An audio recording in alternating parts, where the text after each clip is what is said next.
एक आदमी जो खुद को सबसे बड़ा संत कहता है, एक आदमी जो आपको सीधा परमात्मा से मिलाने का दावा करता है, जो खुद को ईश्वर का रूप बताता है, जिन्हें लोग सिर्फ इंसान नहीं मानते बल्कि आसाराम बापू कहते हैं, जिसके नाम में आशा है, राम है और बापू भी। वो आसाराम बापू 11 साल बाद जेल से बाहर निकलेगा और 1 दशक बाद उस चेहरे को लोग फिर से देखेंगे जिसके पीछे ना जाने कितने चेहरे छिपे हैं।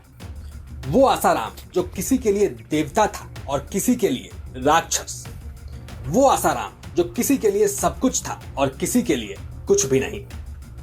वो आसाराम जो किसी के लिए बापू था तो किसी के लिए सिर्फ और सिर्फ एक बलात्कारी। वो एक बार फिर हमारे और आपके सामने होगा। बलात्कार के मामले में जोधपुर जेल में सजा काट रहे आसाराम बापू को बड़ी राहत मिली है। 11 साल बाद जेल की हवा खाने के बाद अब जाकर आसाराम खुली हवा में सांस लेगा, लेकिन महज 7 दिन के लिए। और आसाराम कहां जाएगा, किससे मिलेगा और क्या क्या करेगा, ये सब कोर्ट और पुलिस की निगरानी में होगा। बहाना है तबीयत खराब होने का।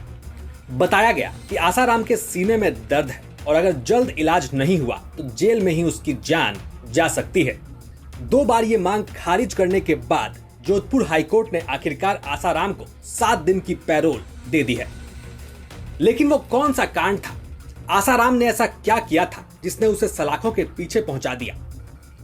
आसाराम ने ऐसा क्या किया था जिसकी सजा उसे मरते दम तक भुगतनी है? अब कांड एक हो तो बताया भी जाए। आसाराम बापू वो आदमी है जिसने संत के भेष में ना जाने कितनों की इज्जत लूटी, कितनी लड़कियों के साथ जबरदस्ती की और ना जाने कितनों को अपनी हवस का शिकार बनाया। लेकिन गुजरात के सूरत और राजस्थान के जोधपुर में जो कांड हुए उसने आसाराम के अस्तित्व को खत्म करने में सबसे बड़ा काम किया। जोधपुर और सूरत के आश्रम में आसाराम ने जो काम किया उसी ने उसे सलाखों के पीछे पहुंचाया। और वो काम भी एक नहीं बल्कि कई बार हुआ। आसाराम बापू ने एक लड़की को अपने आश्रम में रखकर कई बार उसकी इज्जत लूटी, वो भी नाबालिग लड़की। उसे आश्रम में ही कैद करके रखा गया, उसे आश्रम के बाहर तक नहीं जाने दिया गया। कम से कम सूरत और जोधपुर के आश्रमों में तो पुख्ता तौर पर यह बात सामने आई। इसके बाद पीड़ित लड़कियों की शिकायत और देश भर में बवाल के बाद आसाराम के खिलाफ केस दर्ज हुआ। मामले की जांच शुरू हुई और आखिरकार आसाराम बापू दोषी पाया गया। मांग थी फांसी की, लेकिन कोर्ट ने आसाराम को उम्र कैद की सजा सुनाई। 2013 से 2024 तक आसाराम लगातार 11 साल से जेल में है।